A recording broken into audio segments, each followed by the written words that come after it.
Hello, I'm Alex Davies, founder of Wealth Club, and today I'm with Malcolm Ferguson of Octopus Ventures to talk about Octopus Titan VCT.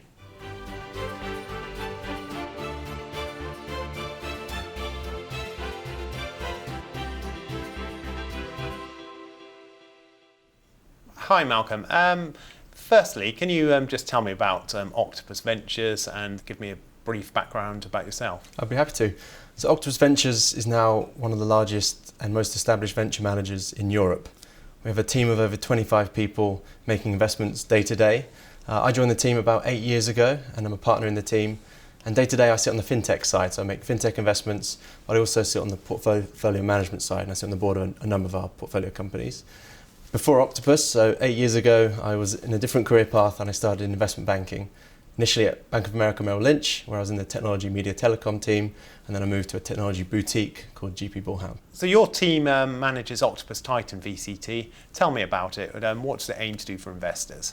Yeah, so Octopus Titan VCT is the largest VCT in the UK. It has a net asset value of over 1.25 billion and 90 active portfolio companies. And what it does for retail investors, it gives them exposure to the venture capital asset class. This is an asset class that's historically only available to institutions like pension funds or insurance companies. But through Titan VCT, a retail investor can get exposure to that. And the benefits you get through being exposed to venture capital asset class, you get exposure to really high growth companies. Those high growth companies drive capital appreciation, so the value in your share in Titan, but it also means we can pay regular dividends to our shareholders.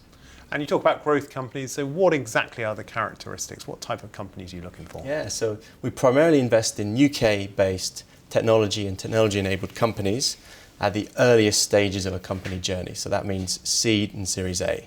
If those labels don't mean anything to you, that's early product to early revenue. And the companies we're looking to back have a number of things in common. In fact, 3 things in common. Very, very talented and ambitious management teams, very large market opportunities, and the potential for incredible growth. And we do that through a sector team approach. So we actually have 5 sector teams: fintech, health, deep tech, consumer, and B2B software. And those teams are tasked with finding, assessing, and investing into the very best businesses in their space. And what they get really excited by is if they can find an opportunity that can return at least a 10 times return on the initial investment.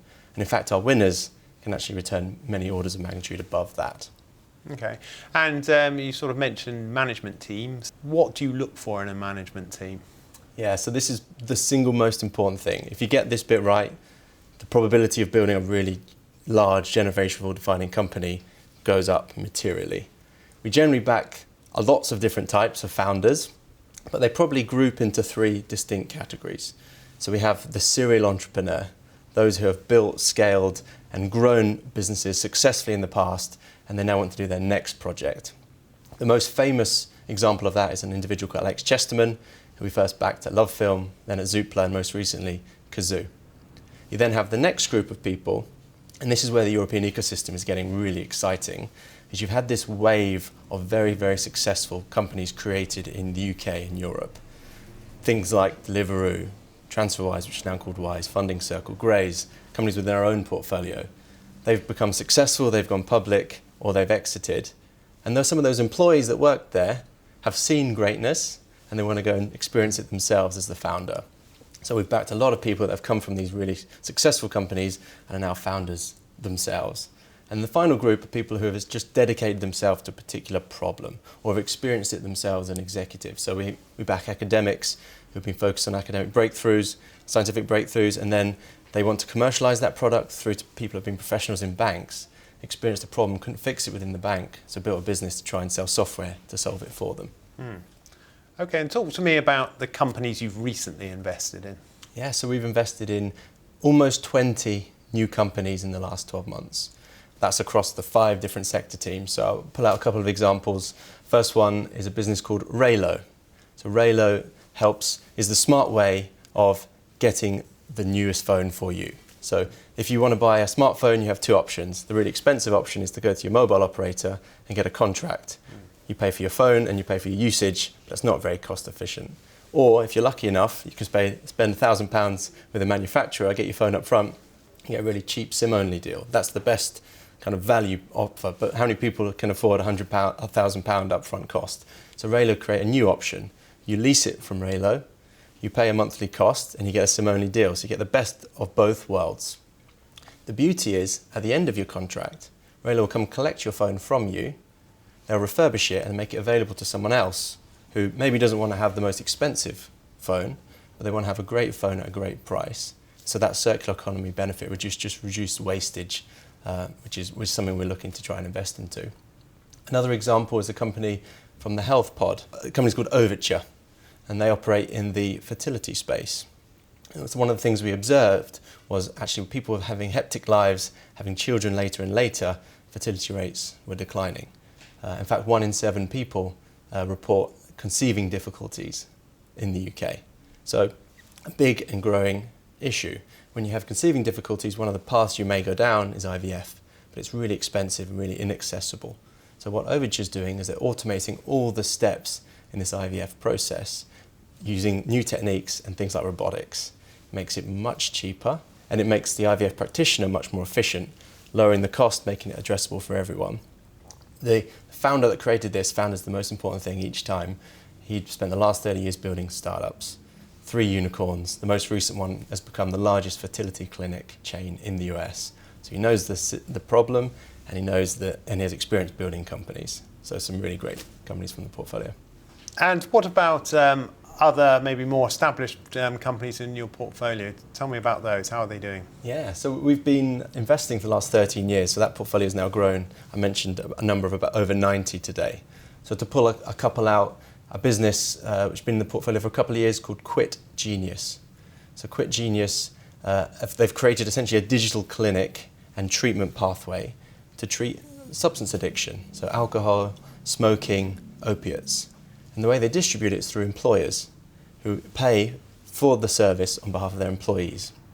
And the beauty is everyone wins. Employees are healthier, happier, and they're more productive. So that's why employers are happy to do that. It was created by a team of ex-doctors who had seen this experience in the NHS and thought there was a better way to do it. They've now treated almost 1 million people using this. Another example is a company called Elvie, which if you follow Titan for a while, you'll have probably heard us talking about it. They're building consumer devices aimed at women. And they build devices that prioritise health concerns in women that have generally been overlooked. So things like breastfeeding or pelvic floor care. They built a silent breast pump, which is the product they're best known for, which has gone from launch 4 years ago to now one of the market leaders in the UK, and they've got a global footprint. And that unlocked a round that they raised this year of almost 100 million, which will help them internationalise and continue to grow their product sales and also new products. And just out of interest, what made you choose Elvie in the first place? Talented founder, Tanya Bowler, the founder of this business, is an inspirational individual who had experienced some of the things she was trying to solve in her prior career. And she sold her vision of what she could see the business becoming and how she could help people, and we just got inspired by that. Clearly there's a massive market, and some of the existing status quo opportunities or alternatives were laughable, and so she had an opportunity to really change that. So Titan's becoming very well known for investing in companies which are becoming unicorns, in other words, companies with $1 billion or more valuation. Two particularly spring to mind at the moment is Cazoo and Bought by Many. Can you talk to me about those investments? Of course, yeah. So 2021 has been amazing for us. We actually anointed 3 unicorns this year. Another one called Depop, which we sold to Etsy, which maybe we'll talk about exits later on. But specifically on Cazoo and Bought by Many. So Cazoo, many people have heard of it now. They sponsor a lot of football teams. They're on most of the taxis in London. They're an online car retailer. Actually one of the fastest growing companies to ever come out of Europe. They launched in 2018, and that was when we made our first investment. And they actually went public on the New York Stock Exchange earlier this year for a valuation of $7 billion. Bought by Many is one that's really close to my heart. I led the Series A investment in 2016. They're a pet insurance company, and they've gone from essentially launch to one of the market leaders in the UK in that short period of time. That success unlocked a very large funding round, one of the largest funding rounds we've had in our portfolio actually. They raised us a $350 million Series D round, a $2 billion pre-money valuation to finance their next period of growth. the thing I'm most excited by that company is I think the opportunity's only just begun. So these next few years are going to be outstanding for them. And again, what made you invest in the first place? So the founder and CEO, an individual called Stephen Mendel, had a very successful career actually in the wealth management space, interestingly, and he'd built some really successful businesses within those organizations, and he had a view of what he thought the market opportunity was. We actually met him the year after he started the business. He started in 2012, we met him in 2013, and we'd stayed really close to him for the next 3 years, seeing how he built his business, how he set the strategy, how he attracted talent, all the really difficult things to do in building a business. And in 2016, we had the privilege of being able to lead his Series A. So just going back to Cazoo, it is one of those sort of companies that is obviously growing hugely, but there's lots of questions about this astronomical valuation when you compare it to other sort of car retailers. So tell me your thoughts on that. Indeed. So it's definitely a topic we've heard many people say. We don't think it is.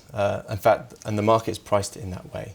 The reason we don't think it is, one of the best founders that's come out of Europe, Alex Chesterman, he's built a number of really successful businesses, including one we backed called from Titan VCT called Zoopla. It's one of the largest market opportunities. Customers hate the experience with the status quo. They feel like they're getting taken advantage of. So they're able to build this really exciting proposition.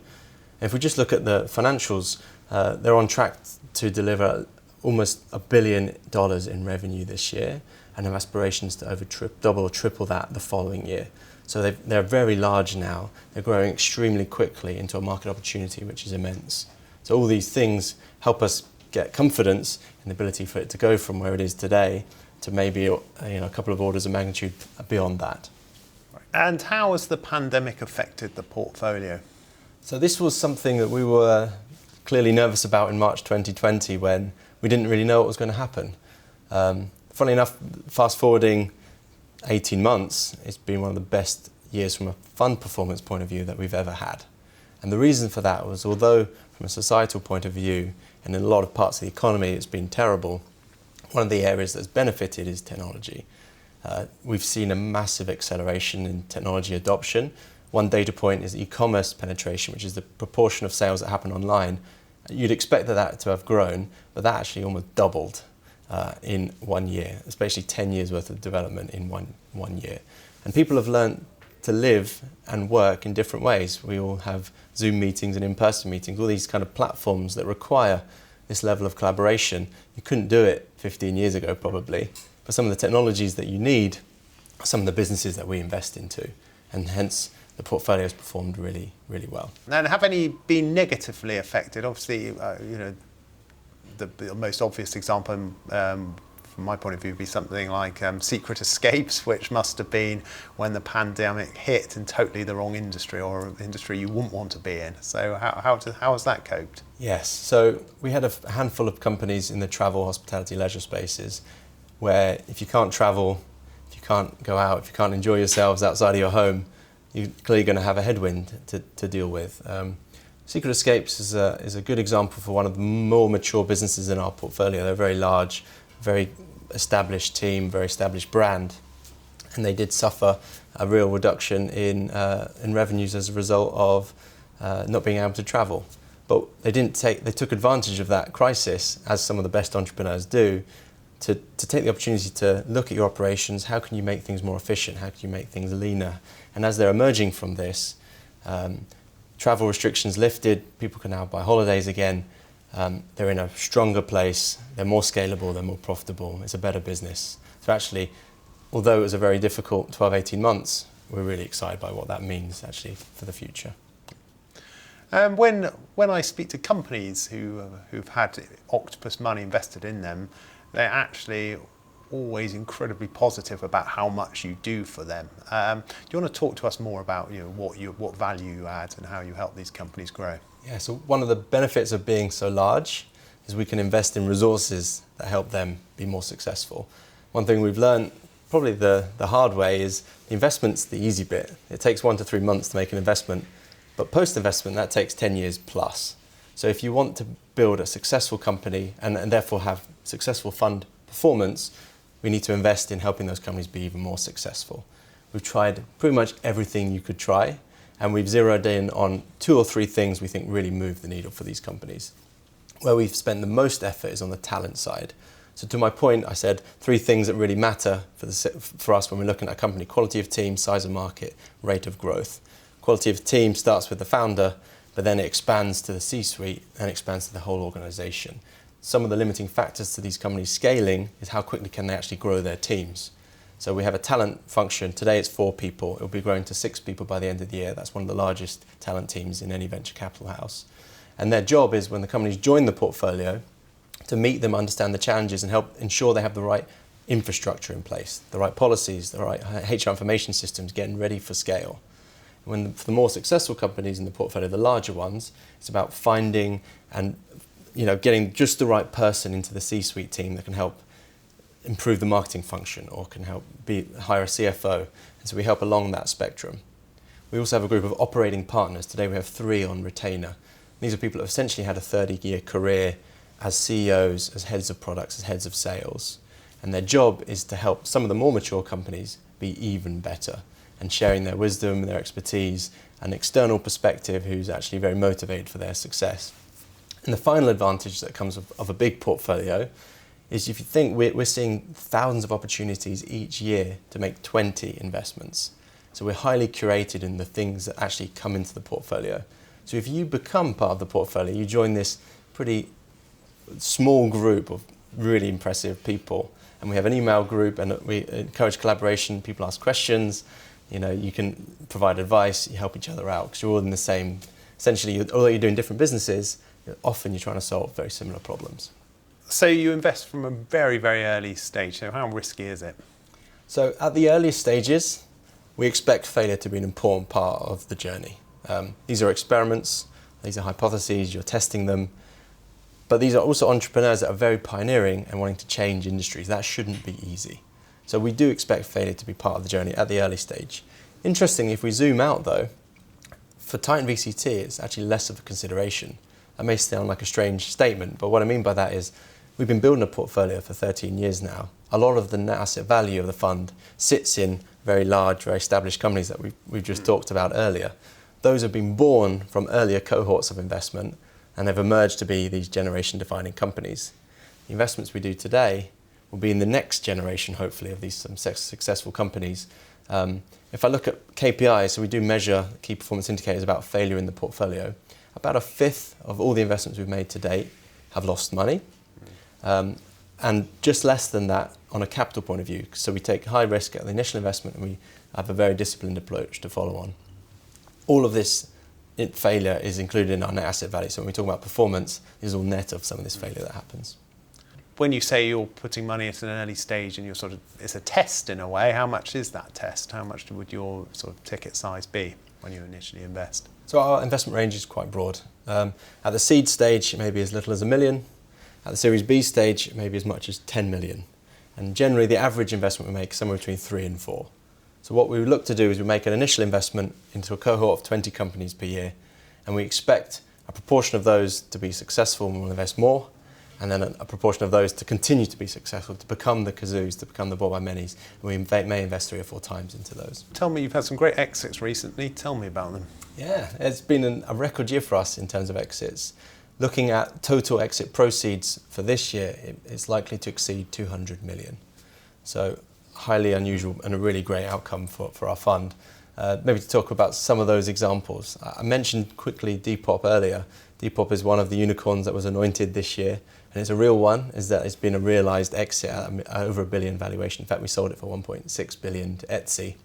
For those that don't know Depop, it's a global community to help people discover, buy and sell second-hand fashion. So amazing idea, and they've created a really large business, and it's now part of Etsy. So we fully realised that whole thing. And so when did you invest in Depop? So we only invested in Depop in 2018. We originally met the team in 2016. We'd followed them through that period. We saw how they were executing, and then we led their Series B. Okay, and how much did you invest? We invested somewhere between the 1 and 10 range, so that's our general range. We invested a couple of times in the business, and it was a fantastic outcome for the Titan shareholders. Fantastic. The other company is Wave Optics, and Wave Optics actually comes out of the deep tech pod. They make the lenses and projectors that go into smart glasses. So it's the equivalent of the touchscreen in a smartphone, but for these smart glasses. They're working with most of the top 10 technology companies in their smart glass projects that they were not allowed to talk about, interestingly. And we ended up selling that company to Snap, the company behind Snapchat, for a reported value of over 500 million. Although that's smaller than the Depop exit, in deep tech terms, it was actually one of the largest deep tech exits in the UK's history. And how long do you have that investment? So we first invested in that company in 2015. Perfect. Maybe to give you an example of a much older one, Yes. because sometimes this was a particularly good year for exits. We had a company in the portfolio since 2010 called Semaphone. So that was one of the first investments. Semaphone. And they sell software into contact centres to enable them to take payment information and personal information in a compliant and secure way. So it's a software business, essentially. We sold it to a private equity firm called Living Bridge for a return of over 8 times the initial investment. And finally, Malcolm, tell us, for those looking to invest in a VCT this year, why should they consider Octopus Titan? Of course. So Octopus Titan VCT is the largest, and we've talked about why it's the largest. 1.25 billion in NAV currently, 90 active portfolio companies plus. Scale is really important in venture. It helps you win the most competitive opportunities. It helps you invest into those companies post your initial investment and help them be as successful as possible. But importantly, as an investor, it enables you to get exposure to actually a very diverse set of really great companies. Interestingly, the existing portfolio are the companies which drive performance in the short to medium term. The likes of Bought by Many, Kazoo, Quit Genius, LV, some of the companies we talked about. By becoming a shareholder in Titan, you become a shareholder in these companies. The final thing to note, or the final 2 things to note, is we're not just a generalist investment team. We've built 5 sector specialist investment teams: fintech, health, deep tech, consumer, and B2B software. And those jobs for the people in those teams is to do nothing but find, assess, and invest into the very best companies in that space. And that flows through to the final thing, which is performance. So performance has been outstanding for our fund this year. Since December, total return is up over 20%. In the last 12 months, is up over 32%. That's driven not only by some of the unicorns we talked about, but actually broad-based performance across the portfolio. And the final thing is, one of the beauties of VCTs is you get dividends as part of it, as being an investor. We actually target a 5p regular dividend. We've delivered that for the last 5 years plus.